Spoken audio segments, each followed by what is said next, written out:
Parfois, il arrive quelque chose d'est tellement hors du champ de l'imaginable qu'on ne peut que s'exclamer « Mais qu'est-ce qui vient de se passer, bordel ?» C'est exactement ce que j'ai ressenti suite à un événement qui s'est déroulé récemment. Au fait, je m'appelle Jim. Tout s'est passé lors d'une soirée qui a complètement chamboulé ma vie. Jusque-là, je n'avais jamais, même un seul instant, remis en question le dévouement ou la fidélité de ma femme. Jerry et moi, c'est une histoire qui dure depuis le lycée. Je suis certain d'avoir été son premier amant. Ça, j'en suis sûr et certain. Pourtant, après 12 ans de mariage, j'ai découvert que je n'avais pas été le seul. Bien qu'elle reste toujours la femme de ma vie, nos ébats amoureux n'ont jamais été particulièrement audacieux. Et ce n'est pas faute d'avoir essayé. C'était son manque d'enthousiasme à s'aventurer vers de nouvelles expériences.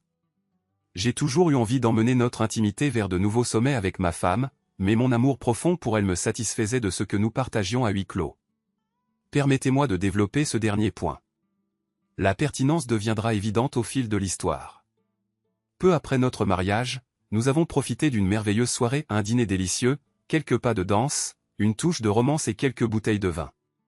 C'était la soirée idéale pour prolonger les festivités. De retour à la maison, dans la chambre, j'ai serré Jerry tendrement dans mes bras et je l'ai embrassé avec une ferveur à la fois rare et infinie, de celles qui suspendent le temps. Alors que nos lèvres se rencontraient, le monde extérieur s'estompa. Quand nos langues se sont entrelacées, c'était comme si le cosmos s'était parfaitement synchronisé. À ce jour, je n'ai jamais ressenti quelque chose d'aussi puissant. Cette nuit-là, tout semblait en parfaite harmonie. Elle réagissait chaleureusement à mes caresses, se livrant à moi d'une manière qui laissait penser que ce serait le moment d'explorer une intimité plus profonde. J'ai embrassé son cou doucement, laissant mes lèvres glisser sur sa peau et savourant chaque instant. Pour la première fois, nous sommes sortis de nos habitudes et elle a accueilli cette attention avec une intensité que je n'attendais pas. C'était aussi notre première tentative pour certaines formes d'intimité. J'espérais qu'en partageant quelque chose de nouveau, nous pourrions approfondir nos liens, peut-être ouvrir une porte vers de futures découvertes. Mais au moment où elle devait me rendre l'appareil, quelque chose a changé. Elle a hésité. « Je n'y arrive pas, mon chéri, a-t-elle dit, la voix tremblante, les yeux emplis d'incertitude.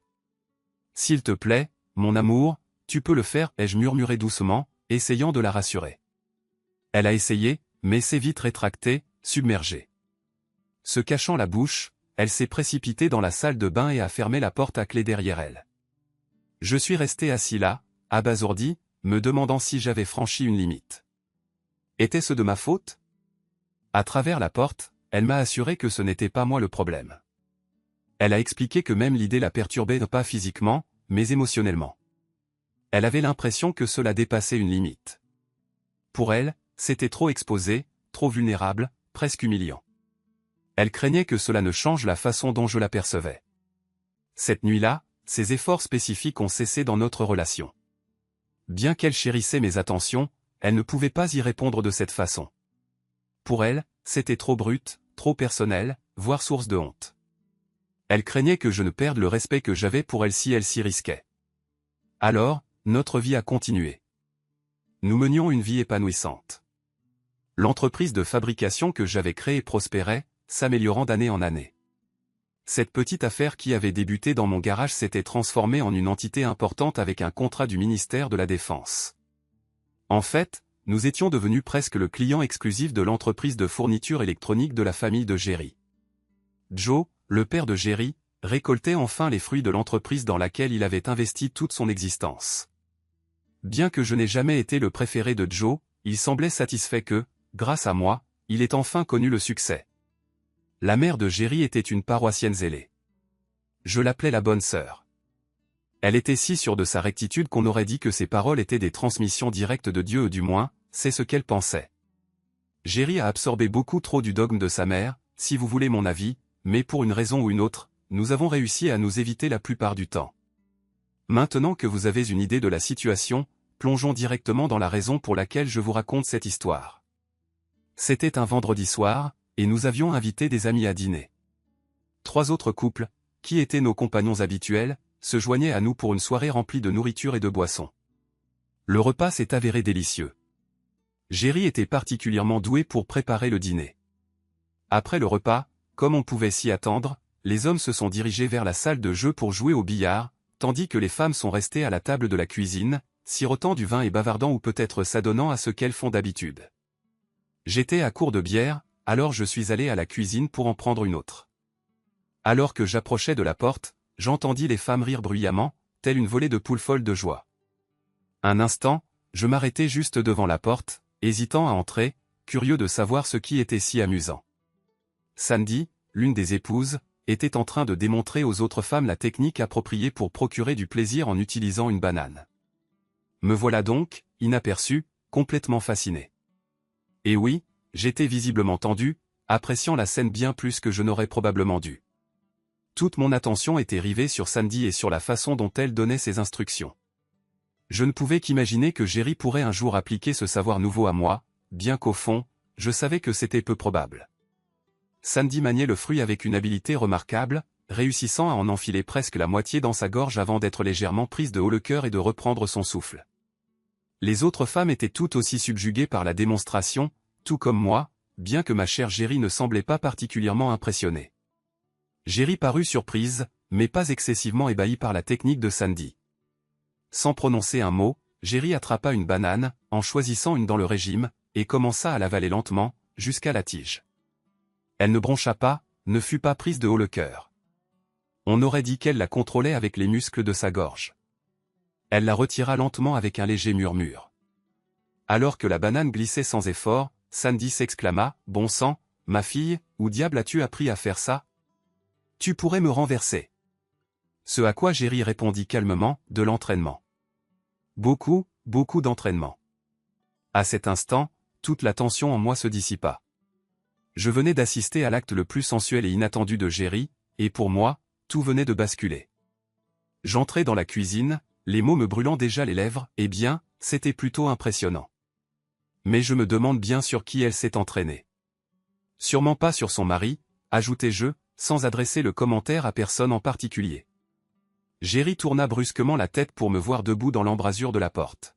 « Jim, je peux t'expliquer, commença-t-elle. « Ouais, je suis sûr que tu peux. »« Mesdames, je crois que la fête est finie, déclarai-je fermement, tandis qu'elle me fixait toutes dans un silence stupéfait. « Attends une minute, Jim. Ce n'est pas ce que tu crois. Et les filles ne vont nulle part, argumenta Jerry, essayant de rallier ses alliés. Très bien, elles peuvent rester. Mais toi, je veux que tu sois parti d'ici dans 10 minutes, déclarai-je. Jim, tu ne peux pas être sérieux, s'exclama Jerry. Dégage. Va chez ta fichue mère. C'est assez clair pour toi. Résistant toujours, elle tenta de se justifier. Je peux t'expliquer. Tout ça n'est qu'un malentendu, lâcha Jerry. Je la coupai en plein milieu de son explication. Je crois que je comprends parfaitement bien, ma chère épouse experte. Et pourtant, ce n'est pas moi qui profite de ses talents. À ce moment-là, les autres hommes s'étaient rassemblés pour voir ce qui se passait. Tout le monde, c'est-à-dire, sauf Jonah, un détail qui n'échappa ni à moi, ni à Pam, sa femme. Elle se leva brusquement de la table pour le chercher et le découvrit toujours dans la salle de jeu. J'observais la scène se dérouler, réfléchissant déjà aux autres surprises qui pourraient m'attendre. Pam le fixa droit dans les yeux, la voix acérée de colère. « Alors c'est pour ça que tu voulais que j'apprenne à faire des pipes profondes, siffla-t-elle. Attends Pam, ce n'est pas. » Fut tout ce qu'il parvint à dire avant que le poing gauche de Pam ne percute de plein fouet son entrejambe. Jonah s'écroula sur le sol, cherchant son souffle, visiblement pris d'une douleur atroce. N'essaie même pas de rentrer à la maison. Ni maintenant, ni jamais. Pam répondit froidement, se retournant et s'en allant sans un regard en arrière. Je jetai un coup d'œil au reste de l'assemblée et fis remarquer, eh bien, c'était une soirée divertissante. Je crois qu'il est temps pour vous tous de partir, annonçai-je, insistant délibérément sur le mot « tous ». Sur ce, je me tournai et laissai Jerry planter là, la bouche bée. Je me disais que si jamais elle avait été encline à faire ça pour moi, j'aurais gardé son petit secret jusqu'à mon dernier souffle. Marchant lentement, j'entrai dans l'une des chambres vides et fermai la porte à clé derrière moi. Le sommeil me fuyait, et je restais là, allongé, réfléchissant à la façon dont tout avait abouti à ce moment. De plus, j'essayais d'imaginer à quoi pourrait ressembler l'existence sans Jerry. Le lendemain matin, je réalisai que la maison était déserte. Je me fis du café et mangeai des toasts. Avant que je puisse succomber complètement à l'apitoiement sur moi-même, la sonnette retentit. C'était la dame de l'église. Oh, merveilleux, c'est vous, marmonnai-je avant de pouvoir me retenir. Je suis venu récupérer certaines affaires de Géry. Si vous vouliez bien vous écarter, je les rassemblerai et je serai parti rapidement, déclara-t-elle d'un ton récité. Eh bien, permettez-moi de vous aider. Cela pourrait accélérer votre départ, Votre Altesse, rétorquai-je avec une révérence sarcastique, lui faisant signe d'entrer. Je la suivis dans la chambre et lui pris une valise pour qu'elle puisse faire ses bagages. Sans dire un mot, elle commença à rassembler les articles de Géry pendant que je l'observais. Après avoir fini de charger la valise, elle marqua une pause. Manifestement, quelque chose la préoccupait et, avec sa franchise habituelle, j'identifiai rapidement le problème. Jim, je sais que tout ceci est un énorme malentendu. Qu'est-ce qui pourrait te faire changer d'avis, demanda-t-elle comme si rien ne s'était passé. Après un moment de réflexion, je répondis simplement, le plaisir. Son visage tenta de dissimuler la répulsion qu'elle éprouvait manifestement à mon égard. Eh bien, je suis sûr que Géry. Commença-t-elle, mais je l'interrompis rapidement, réfléchissant déjà à la meilleure façon de gérer la situation. Pas de Géry, de toi, déclarai-je avec détermination. Elle redressa sa robe et prit une profonde inspiration. Si c'est ce qu'il faut pour te ramener à la raison, répondit-elle. Je l'arrêtai net. Je le savais. Je te connais trop bien. C'est toi depuis le début. C'est toi qui lui as fait croire que je la traiterais en adultère. Vieille sorcière perfide. À tes yeux, il est acceptable qu'une femme aille au lit avec quelqu'un d'autre, mais pas avec son mari. C'est toi qui lui as rempli la tête de ses mensonges, accusai-je. Qu'est-ce qu'il y a de mal à ce qu'une femme recherche les mêmes plaisirs que les hommes? Vous trompez toutes vos femmes, alors pourquoi ne pourrions-nous pas nous amuser nous aussi, demanda-t-elle avec défi. Je fus déconcerté. Je me fiche éperdument de ce que tu fais avec ton mari idiot. Pour que ce soit clair, je n'ai jamais été infidèle à Géry. Tous les hommes n'agissent pas comme tu le décris. Oh, s'il te plaît. Tu ne peux pas être sérieux. Tu viens de me proposer du plaisir. Qui est l'hypocrite maintenant, demandai-je, curieux de voir jusqu'où elle irait dans cette mascarade. Je préférerais l'introduire dans la gueule d'un alligator que de te laisser m'approcher. Je crois qu'il est temps pour toi de partir. Dis à Géry de s'attendre à un appel de mon avocat, déclarai-je en saisissant la valise et en me dirigeant vers la porte. Le lundi matin, en arrivant au travail, je me rendis directement au quai de chargement. J'ordonnai au contremaître de recharger la dernière livraison reçue de la société de Joe sur le camion et de l'expédier immédiatement. Comme prévu, Joe était au téléphone dans l'heure qui suivit, exigeant de savoir pourquoi la livraison avait été renvoyée. Je lui informai simplement que le prix était excessif et que je m'approvisionnerais auprès d'un autre fournisseur. Puis je raccrochai. J'indiquai à ma secrétaire de dire à Joe que j'étais occupé lorsqu'il arriverait, ce qui ne tarderait pas. Effectivement, une demi-heure plus tard environ, je l'entendis dans la salle d'attente. Je me suis adossé à ma chaise, j'ai relevé mes pieds et j'ai laissé l'homme transpirer d'angoisse. Après 3 heures, je suis sorti de mon bureau et je suis rentré chez moi. Gio se leva d'un bond pour tenter d'attirer mon attention. « Jim, je dois te parler, affirma-t-il. Je suis occupé pour le moment, Gio. Adressez-vous à ma secrétaire. Elle pourra peut-être vous recevoir la semaine prochaine, dis-je froidement. Jim, je t'en prie, ne me fais pas ça. Nous sommes de la famille, Jim, insista-t-il. Épargnez-moi ces bêtises, Gio. Je ne fais pas partie de votre cercle familial. Je ne l'ai jamais été. Pour être honnête, je n'ai maintenu nos relations commerciales que grâce à Géry. J'ai surpayé d'au moins 20% simplement parce que tu étais son père. Mais Géry m'a joué un sale tour, et maintenant je n'ai plus aucune raison de continuer à te surpayer excessivement, remarquai-je brutalement. Jim, s'il te plaît. Je serai ruiné financièrement. J'ai dépensé chaque centime pour répondre à tes exigences. Pour l'amour de notre histoire, je réduirai le prix de 10%. S'il te plaît, ne fais pas ça, implora-t-il. Pour l'amour de notre histoire? N'en abuse pas. Maintenant que je sais comment ta famille considère le respect et la loyauté, pourquoi devrais-je te l'accorder? Vous êtes tous des menteurs et des traîtres. Ta famille m'a toujours méprisé. Je ne vous dois rien, rétorquai-je sèchement. Puis je m'arrêtai brièvement. En fin de compte, les affaires sont les affaires. Je suis juste, Gio. Tu me proposes ton meilleur prix, et s'il est raisonnable, nous continuerons. C'est tout ce que je demande. Jim. Merci. Je vais te donner le prix que tu souhaites, expira Théil de soulagement. J'aurais pu laisser le vieil homme se morfondre, peut-être même que j'aurais dû le faire, mais cela aurait été cruel. Je les avais tous démasqués pour ce qu'ils étaient réellement. J'en avais fini avec eux, et étrangement, cela me libérait de rompre les liens. Avec tous. Sauf avec Jerry, bien sûr. Sa trahison me piquait encore profondément, mais je me suis rendu compte que je ne pourrais jamais lui pardonner. Ni pour ses actes, ni pour sa naïveté. Elle m'a téléphoné le lendemain pour me remercier d'avoir soutenu Gio. Elle a commencé par des excuses, mais je l'ai interrompue et j'ai mis fin à l'appel.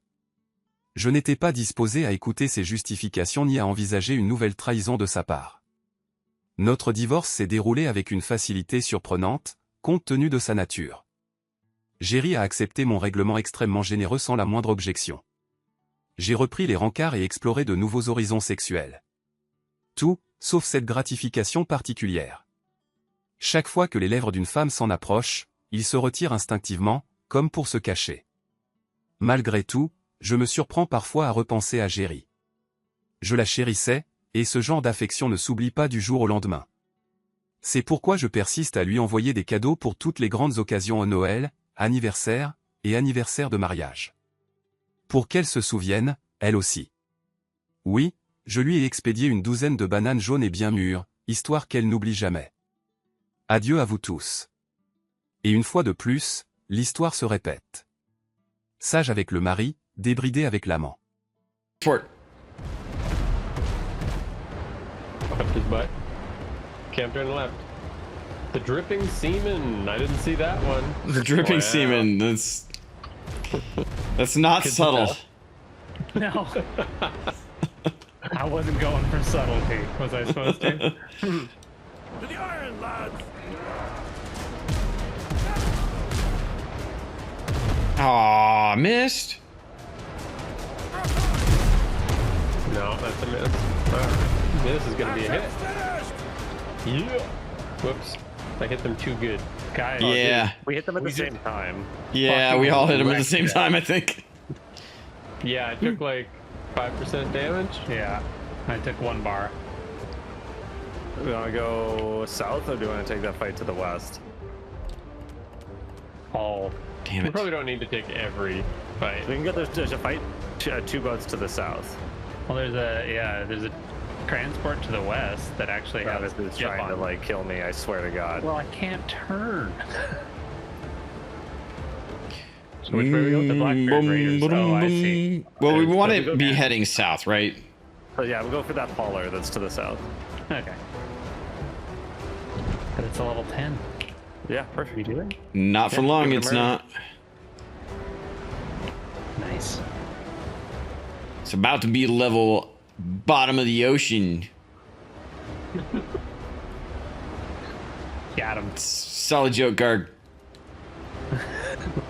Stealth high five.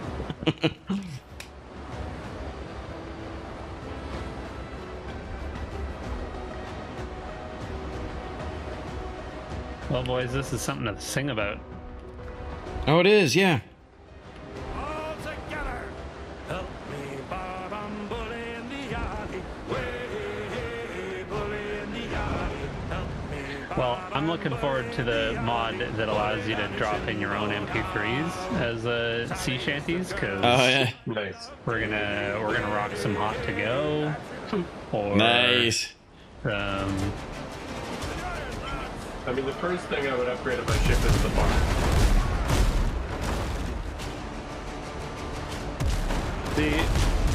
Ow. I'd upload like the entire Aw, I album fucked from up. Ailstorm if they weren't pieces of shit, and I don't like them anymore. Damn it. Oh. what happened?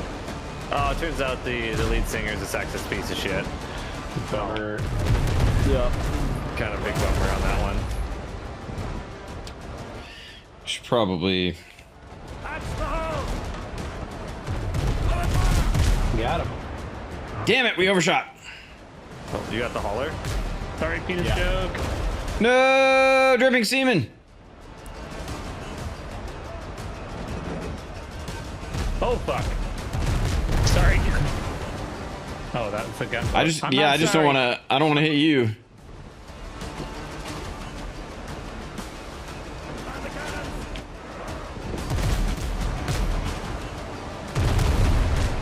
Oh, And shit. That ship is gone. 24-pound guns, baby.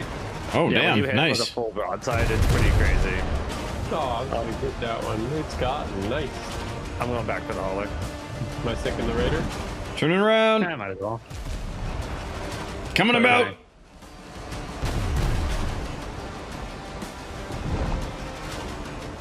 Boy, he defies my guns. There we go.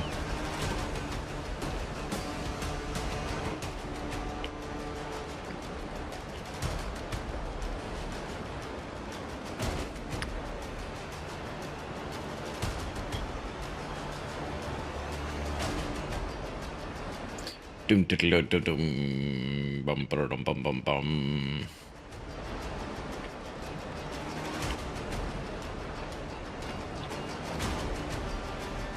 You think pirates were all really good singers because they had so much time to practice? Or do you think they Here you go, Dragon. I'm gonna stop you right where you need to be stopped. Already I'm gonna let boarded. you guys take that ship while I just hang out here for a moment. Oh, sorry. Sorry, Hefty Hog. We're going. Never ram you.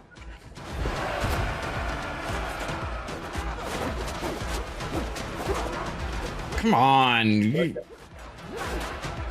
God damn it, my own sailor's in my way.